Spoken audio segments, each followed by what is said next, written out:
My name is Stanislaw Robert Luberda, Adobe Certified Instructor. This is lesson 7 of 10 of my free Adobe Premiere Pro introductory class. This lesson is all about effects in Adobe Premiere Pro. Now, before we jump right into effects, there's one or two things I want to talk about before that. As far as effects in Adobe Premiere Pro, don't expect a whole lot of miracles. If you are looking to maybe rotoscope out this boat here, put it in a different background, you could probably do that, but it is not really recommended to use Premiere Pro for that. If you are looking to add particles or some fake lights in here, again, that is not something that you really want to do with Premiere Pro. Premiere Pro's effects are really geared more towards image quality, coloring, and a little bit of tweaking some things here or there. Just wanted to mention that right away so that way you weren't expecting to be able to do full VFX in here, as Premiere Pro is not designed for that. If that is something that you are looking to do, I would recommend checking out maybe After Effects or Nuke or Houdini or Apple Motion, all of which are geared specifically for VFX work in one way or another. That being said, let's go ahead and jump into effects in Premiere Pro. So this is the same lesson that we've been working with. If you are looking to grab some of this sample media, I have this available in the lesson 5 tutorial video, so you can download that. It is a 3 GB download, but contains all this media to play around with. Let's talk about what you can apply effects onto. So you can obviously apply effects onto video layers, audio layers, but you can also create custom adjustment layers to apply effects across multiple different clips at the same time. Before we go ahead and start digging into our effects tab here, let's take a look at the effects control panel. If I go ahead and select my effects control panel and click on a single clip, you'll notice that I have a series of different video effects applied on here. Depending on your clip, you may have an audio one as well. I didn't attach any of my audio to my clips here, so all of my video here is just missing audio. I have a separate audio track on here. And if I click on my clip here, let's just stick with this right here, you'll notice I have motion, opacity, and time remapping. If I twirl down my motion, this gives me information about this clip. So this clip right now is scaled to 100%, and it is sitting at position 960 by 540. If I change this number to 50%, well, now it is 50% of that scale, and I can actually drag that number. If I have a clip that is smaller than my frame, again, in the last lesson we looked at that here, where this clip is actually a 720 by 1280 clip, and when I right-clicked it and I said scale to frame, it zoomed it up to 150%. By default, it was sitting here at 100%. I also have some position, coordinates, and even rotation. I have an anchor point, which looks like I'm changing the position again, but this is actually our anchor point. And the anti-flicker filter, which I very rarely use on any of my projects. I'm going to close up that motion, and let's take a look at our opacity. Our opacity is exactly what it sounds like. If I take this down to 30%, and let's take this clip and drag it on top of this other one, well, now I'm seeing both clips at the same time. The only difference is this clip is now at 37%.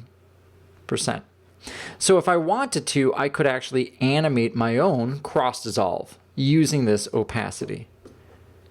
And let's undo that. Any image that you have on your screen will most likely have our motion, our opacity, and our time remapping. One last thing I want to talk about in this opacity tab here. So I'm going to put these clips one right on top of the other again here. And we're only seeing this first one here because it's at 100% opacity. But just like in Photoshop, we have different blend modes. And I can actually use a blend mode to create some different kinds of looks. So this is actually can be pretty fun. And if you are familiar with Photoshop, you'll understand what's happening here. So now both videos are playing at the same time. One just has a blend mode of a lighten. All right, so I'm just going to undo that. And now let's jump into some of our effects.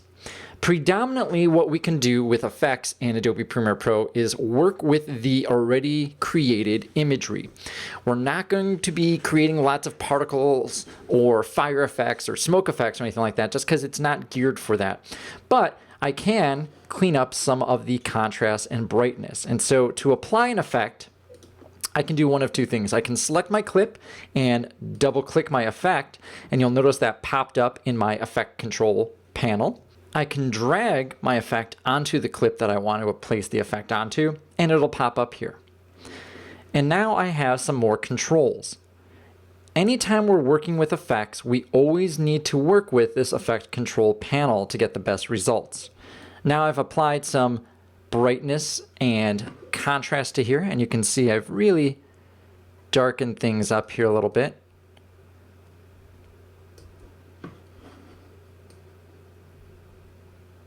And I can kind of preview that before and after. If I want to turn on and off a clip very quickly and easily, this is our effect toggle button. And so if I click this, it shows me a before and after.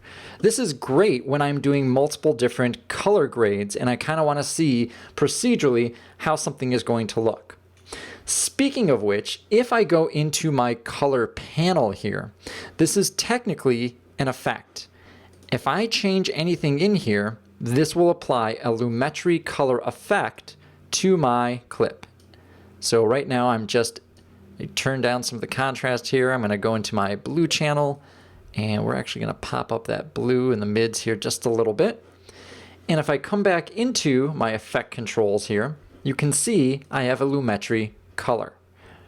The lumetri color, as far as that I can understand it, is basically a series of different effects that they've stacked all one right on top of the other that you would typically go through in a normal color workflow like in, say, Davinci Resolve. We have our basic correction, we can apply certain LUTs. We can work with the white balance, our temperature, etc. However, I don't like to color until I am done with my edits. The reason being is this tends to be very processor intensive. So if I wanted to render this now, I'm going to go ahead and hit render. And you can see that it is going pretty slow on my machine here. Now, if you have a dedicated graphics card like an NVIDIA card, or if you're running on the metal supported version of OS X, I believe that is El Capitan, and running version 2015.3, you will be able to make use of your graphic acceleration. However, I am running with the software renderer, which is why this is going to be a lot slower. So I'm just going to go ahead and cancel this for right now. If I cancel it, it's an all or nothing. If it doesn't finish the actual render, it drops all those frames. To remove an effect from my effects stack here, I just have to select it and hit delete. And so we're going to get rid of this one as well. One of the more common ones that I tend to use very often, I'm going to jump back into my editing panel here, is the RGB curves. Now you'll notice that we have lots of different folders in here, and I don't necessarily want to dig through all of them to find them. What I can do is, if I know the name of an effect, I can type that up in this search panel. I'm going to type in RGB, and there's my RGB curves under obsolete. And so I'm just going to go ahead and plop that onto my video layer here. And this is very similar to what you just saw in the lumetri color. I have my different curves I can work with, so I can darken this up, kind of punch up my blues, remove some of that excess green, and take out a little bit of that red. What if I wanted to add another effect on here? Well, just like if we're, say, in Photoshop, we have an effect stack. So I could actually look for a blur in here, and I'm just going to find a quick blur. Let's see here, we've got the fast blur under obsolete. And I can pump that up to, say, maybe 24%. And now that has blurred and applied a color correction. It will go in the order from top down. So first it'll apply the RGB curves and then the fast blur. If I wanted to apply the blur first, I'll just have to rearrange that and then place that on there. The reason why that's important is if you are doing multiple color corrections, you might do one color correction that just focuses on the midtones, and then you're going to do a second one that focuses on the highlights. You might have two separate looks depending on the way your layers are stacked here. A newer feature that's in Adobe Premiere Pro now is the ability to track certain areas. What do I mean by that? Well, let's take a look at this example I've got right here with this engine. So I'm going to go ahead, I'm going to take this engine, and I'm going to go to my effects panel and I'm going to clear off this blur that I was just searching for, because only blurs are going to show up in my search field and I want to be able to search for other things. So I'm just going to X that out, and instead I'm going to open up my video effects, my color correction, and my brightness and contrast. I'm going to apply that to this clip. However, I only want my brightness and contrast to be on this section here. In the newer versions of Premiere Pro, since about, I believe, 2014, we can apply an effect to a specific area. So I'm going to brighten up this engine and add a lot of contrast. And right now it's applying it to the whole layer. If I use these tools here, I can create a mask that'll only apply within that mask. If I click on this circle, it's automatically going to create an ellipse mask. And from here, I can maneuver this right onto this engine here. Now, that doesn't look very good because it is a very hard edge across there. And that's okay, because now we have this feather. So I can actually crank up this feather to maybe 38%, and you can see it's really softened out those edges. Now I have one more issue with this. If I play this back currently, notice that that circle is locked onto that specific place. That doesn't do me a whole lot of good if I want to keep this engine looking bright. In fact, let's make this really contrasted so we can really kind of see the difference. All right, let's see what that looks like before and after. Yeah, that's much brighter. Now that we have a mask on here, we actually have a mask tracker. Now I have a whole separate tutorial just on this. This is a little bit more advanced, but what I can tell this is, hey, Premiere, I want you to follow these pixels. And I'm just going to track this backwards. And what it's going to do is it's trying to lock on to those pixels, trying to keep the engine the part that has the effect on here. So I'm going to the end here, and I'm going to track in the other direction. Okay, so that's all tracked. If you've noticed, while it was doing this tracking that was happening here, we had all these little diamonds popping up in the effect panel here. Now these are keyframes, and we're going to talk about keyframes in 1 second, but just be aware that something here has been changing. And now if I play this back, you can see that my effect has been applied directly just to that engine. I can turn that on and off so we can see what that looks like. There it is with it off. And there it is with it on. Huge time saver, especially if you need to brighten up someone's face or a background, or maybe you need to blur out someone's face. It's very easy to do that now, whereas in the past I would have to do that strictly in After Effects. So let's have a conversation quickly about animating these effects here. So we're going to go to a new timeline here really quick. I'm just going to create a new sequence. Doesn't matter what it is, because I'm just going to make a color matte. So I'm going to come to New Item, Color Matte, and we're just going to make a box that's 500 by 500 pixels. And we're going to make this a nice red box. And we're going to call this Red Box. There's my red box. I'm going to drag that right into my timeline, and there it is. If I click on it, you'll notice that I have my motion controls again. To the left of my screen here, I have position, scale, rotation, etc. And next to them, I have these stopwatches. If you're familiar with After Effects, you've probably seen these before. What these allow me to do is create animation. So I'm going to zoom this out here really quick. And because this is a color matte, I can just stretch this out to, let's say, 17 seconds-ish. And I'm just going to zoom in with my zoom tool and just so I can see a little bit more clearly on my timeline here. And now what I'm going to do is I'm going to animate this box moving from the left to the right to the left again. So we already established that I can move the position here. And I'm just dragging this number back and forth. I can also click on this button right here. And by clicking on this button, it's giving me my anchor point, my rotation, my scale, and my position. Now I want this to move from the left to the right side. So how do I do that? Well, starting at frame 0, I'm going to create a keyframe by clicking onto this stopwatch.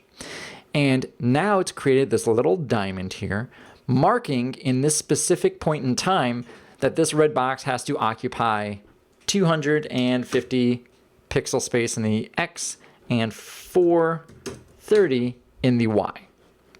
Now I'm going to say go to about 3 seconds here. In fact, let's type in 3.00. And now if I drag this over to the right side, you'll notice as soon as I dragged it over 1 pixel, I got a new diamond here. And let's take a look at this. You'll notice that this diamond is half filled in.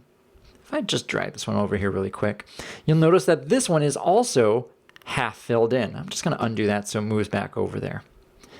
And now if I play this back, from this 0 to 3 seconds, you'll notice my box is moving. At the 6-second mark, I want it moved back to where it originally was. So what was that at 250? And right about there. Now, as soon as I made that third change, it created a new diamond, and now this one is filled in. What this shading means is that there is more information or another keyframe to the right, and there's more information to the left here. Because this one isn't filled in on this side, this lets me know this is the last keyframe. If I play that back, we can see that that is now moving back and forth and then stops. If you're looking for more information on keyframes and animating, I do recommend checking out some of my After Effects tutorials, as After Effects is almost entirely keyframes. So let's jump back into our other lesson here. And let's talk about creating a custom effect. I'm going to go to this clip right here and I'm going to color correct this a little bit. So I'm going to go into my effects here and I'm going to look for my RGB curves. And here I'm going to pump up the blues just a little bit and take out just a little bit of the red, pump up the green, and darken it just a little bit. And I'm actually going to add a second one right away, a second effect here, and that's going to be my brightness and contrast. And I'm going to brighten that up just a bit. Add some more contrast. And I'm actually going to add one more RGB curve.